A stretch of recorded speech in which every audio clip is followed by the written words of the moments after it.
source, dogs track off of disturbed ground.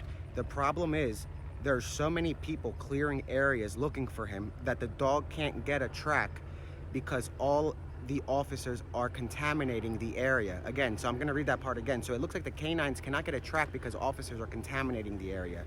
The only dogs that can track off of scent are bloodhounds. We put 30 trail cameras in the woods yesterday. That's from, again, I'm just reading from a law enforcement source. So yesterday they put 30 trail cams in the woods, and we are about to place 30 more. So the law enforcement source says this guy is not stupid by any means. He lived in the rainforest of Brazil his whole life. He was also a farmer, so he knows how to live off the land.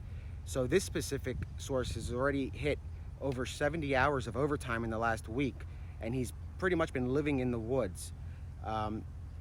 So at this point, there's not much word on a fresh track of the guy, but the canines are unable to pick up a scent because of the amount of officers in the area. So as I just said, there were also 30 trail cameras, hunting cameras put in the woods in the last 6 or 7 days. Now today they're putting 30 more just today.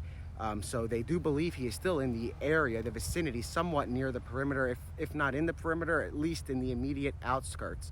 And you guys can see the news helicopter hovering low, and it could be that they're assisting law enforcement. Like I said before, that does happen from time to time where the news will come and help law enforcement with a search and provide their resources. So I did see earlier that a dispatch came through that the accused murderer might have, or the convicted murderer might have gotten into a dark green car headed toward Delaware. Now I have a lot of residents texting me from Delaware that live near the border. They're on the lookout, and nothing is confirmed as of yet. We're not even sure if that's a confirmed sighting or any of that.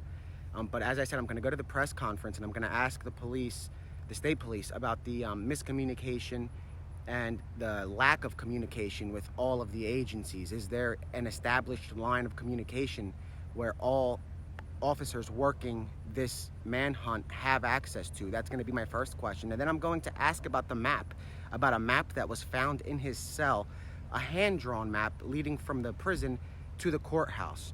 So that is a very interesting map, and it adds to the escape plan. Maybe he was avoiding going toward Westchester. And where we are right now, guys, we're in Pocopson and Brinton's Bridge Road. I'll show you the intersection. And on our way here on Pocopson, about a mile behind us, there were 3 unmarked vehicles.